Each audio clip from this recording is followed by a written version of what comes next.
My wife didn't just betray me. She planned to erase me. She wanted my children, my fortune, and even my name, all with the help of the man I once called a friend. But the game they were playing had rules they didn't understand, because I wrote them. And before this ended, they would learn exactly what that meant. Have you ever faced a betrayal so deep it forced you to fight for everything that mattered? Share your thoughts below. Your story might remind someone that integrity can still win. My name is Ethan Vance. I'm 46 years old, and this is the story of how I turned the greatest betrayal of my life into a fight for truth, justice, and my children. Ethan Vance sat in the dim light of his basement office, the hum of servers filling the silence around him. On one of the monitors, a high-definition video played in a loop. Serafina, his wife, laughing in a lavish hotel suite with Julian Thorne, the man Ethan once called a friend. The soundless footage told him everything he needed to know. The way she tilted her head back, the way her hand lingered on Julian's arm, the way Julian leaned in, whispering something that made her smile like a woman who believed she'd already won. On her wrist was a diamond bracelet Ethan hadn't bought, one that glinted under the soft hotel lighting as she lifted her glass. Julian's lips moved, and even without audio, Ethan could read the words. A new life. He stared at the screen for a long moment, expression unreadable. 8 years of marriage, reduced to pixels. He switched screens, pulling up a folder he had decrypted the night before. Each file a nail in the coffin of the life he thought they had built together. Encrypted text messages between Serafina and Julian scrolled across the monitor, their words cold, deliberate. Julian wrote, "The prenup won't matter if we can prove he's been using company resources for surveillance. Your mother's connections will guarantee you full custody." Serafina's reply was worse than anything Ethan had prepared himself to see. "Leo and Maya barely know him anyway. He chose work over family years ago. We'll make sure they understand that." Ethan leaned back in his chair, exhaling slowly. He had been betrayed before in his line of work, but this was different. This was personal. They weren't just cheating on him. They were rewriting his life, turning him into a villain in his children's eyes, erasing the years he had sacrificed to keep his family safe and cared for. His eyes drifted around the basement office. Upstairs, the brownstone was filled with designer furniture Serafina had chosen, art pieces she had hung, rugs she had insisted on importing from Italy. None of it reflected him, not the man who had grown up in foster care, who had built his business from nothing, who valued function over flash. Even the family photos in the hallway had been arranged by her, carefully curated moments that looked perfect but felt hollow now. He wondered how much of their marriage had been genuine, how much had been performance for the world, for Julian, for her powerful family. Ethan turned back to the screen, his jaw tightening, not with rage, but with resolve. Rage was for amateurs, for people who reacted without thinking. He had built his entire career on precision, on never reacting, only acting. If Serafina and Julian wanted to turn this into a game of strategy, they had chosen the wrong opponent. He switched off the monitor, the room falling into a deeper silence. His hands moved methodically, pulling a thick folder from the locked drawer of his desk. Inside were bank statements, property records, and investigative files he had been compiling for months, long before he even confirmed the affair. He had suspected something was wrong, and as always, his instincts had been right. Serafina had trusted him with everything, financially. She had never paid attention to the details, never questioned the documents he put in front of her. That trust, the one part of their marriage she had never doubted, was about to become her most expensive mistake. Back in 2013, before life became a maze of distrust and whispered accusations, Ethan Vance was a man still trying to adjust a civilian life. After 12 years in military intelligence, he had traded covert operations for quieter but equally intense world of corporate security consulting. That's when he met Serafina Hayes, a dazzling real estate developer who seemed to light up every room she entered. Their connection was fast, almost reckless. Ethan wasn't the type to believe in love at first sight, but Serafina's confidence, her ambition, and the way she carried herself pulled him in. Within a year, they were married. Friends called it impulsive. His military buddies warned him that people who rise too quickly in high society circles are often driven by something other than love. But Ethan didn't care. He believed he'd found someone who saw the man behind the uniform. 3 years later, the twins arrived. Leo and Maya, bright-eyed reminders of why Ethan fought so hard to build a stable life. For a while, it seemed perfect. Serafina climbing the social ladder, Ethan securing contracts with high-profile clients, and both of them building the life they had dreamed about. What Serafina never fully understood was the cost of Ethan's dedication. Corporate security consulting wasn't just risk assessments and polished presentations. It was late-night calls, emergency extractions for executives traveling overseas, and long hours tracking potential threats for companies too arrogant to believe they were vulnerable. He juggled it all, rarely complaining. His nights often ended at his home office reviewing surveillance data, while Serafina attended charity galas or business networking dinners. He told himself it was fine. She was building her brand, and he was protecting theirs. Every time he tucked Leo and Maya into bed after returning from a trip, he promised himself he'd be there more often. But Serafina thrived on the lifestyle his work provided.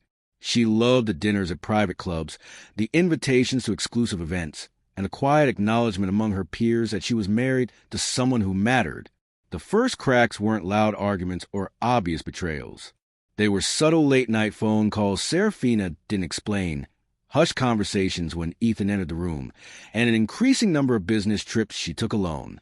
At first, Ethan ignored it. He was trained to observe patterns, but he wanted to believe the woman he loved was still the same one who held his hand in the hospital when Leo was born prematurely. But by 2019, things had shifted. Serafina's charm had become calculated.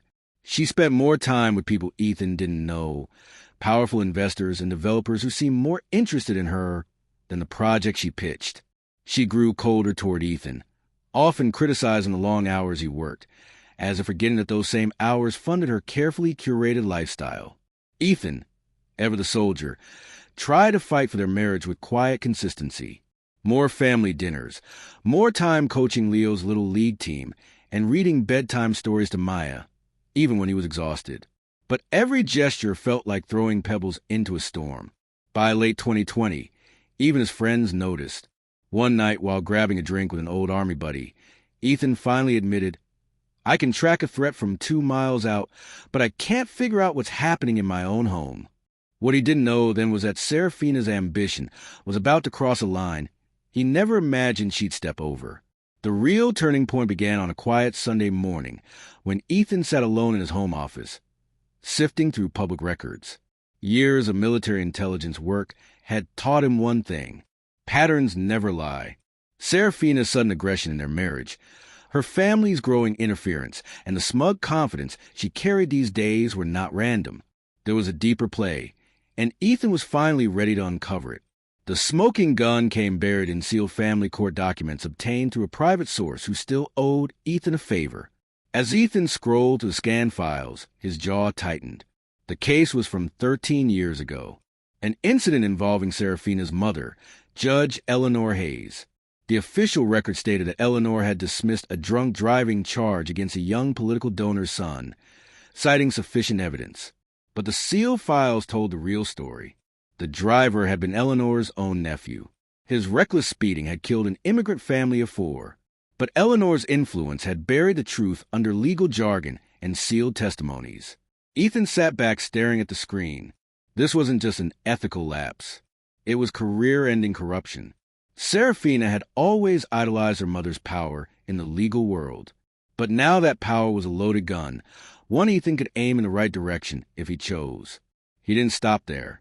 For 2 weeks, he quietly built a case, piecing together financial records, campaign contributions, and photographs. Victor Hayes, Serafina's father, was no innocent bystander. A paper trail connected him to strategic donations funneled to the district attorney's re-election campaign, just days after the case was sealed. The Hayes had built their entire public image on integrity and family values, but Ethan now held the proof of the rot beneath it.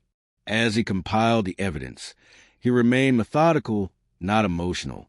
Every document was cross-referenced. Every photo was time-stamped. Every financial transfer was verified by independent records. Ethan knew how fragile leverage could be if it wasn't airtight, and this had to be bulletproof.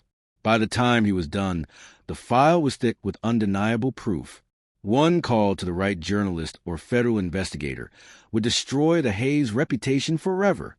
But Ethan wasn't reckless. He didn't want to humiliate Serafina publicly. Not yet. His goal was control, not chaos. So he waited, letting Serafina and her lawyer make the first move. That moment arrived sooner than expected. A week later, Ethan sat across from Marcus Thorne, a high-priced family attorney known for his arrogance. Marcus slid a thick packet across the polished conference table with the kind of smug smile only men like him seemed to perfect.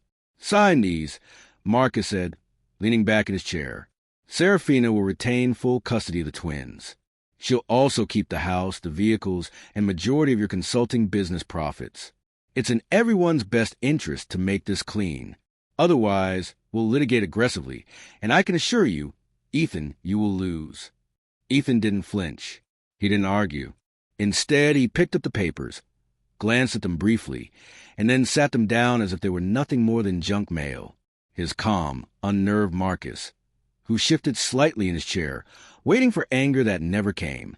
Ethan reached into his leather portfolio and pulled out a single envelope, placing it neatly on the table. His voice was quiet, measured, every word deliberate. "Deliver this to your client." Marcus frowned, hesitating for the first time. "What is this?" "Just deliver it," Ethan replied, his gaze steady. "Tell Serafina to read it before she decides how aggressive she really wants to be." Inside the envelope was a neatly organized summary of the Hayes family's darkest secrets. It included copies of the sealed court records, financial statements tracing Victor's payments, and photographs of Eleanor meeting privately with the district attorney weeks before the case was dismissed. The implication was clear. Push this divorce too far, and the Hayes would lose everything they had spent decades building. Ethan stood slowly, gathering his things without another word. His calmness filled the room like a weight Marcus couldn't shake. The lawyer stared at the envelope as if it might explode. As Ethan walked out, his mind was steady, focused. For the first time in months, the balance of power had shifted. Serafina thought she had cornered him, but now every move she made would have to account for the quiet storm he had just unleashed. The first call came just after midnight. Ethan sat in his study, the house quiet except for the hum of his laptop. Serafina's name flashed across his phone screen. He let it ring until it stopped. A minute later, it rang again. This time Julian Thorne, her brother, and the self-appointed family enforcer. Ethan ignored that one, too, leaning back in his chair with the same calm he had carried into Marcus Thorne's office earlier that day. The third call came less than 5 minutes later. "Eleanor Hayes," he answered. "What do you want?" she demanded, her voice sharp, but carrying a thread of unease. Eleanor was used to intimidation, but now it trembled at the edges. Ethan spoke evenly, his tone clipped and deliberate. "Justice." There was silence on the line. Eleanor inhaled slowly, then exhaled as if weighing every word. "You think you can threaten me with half-baked accusations?" "They're not accusations," Ethan replied. "They're records, sealed court documents, financial transfers, photographs. You've spent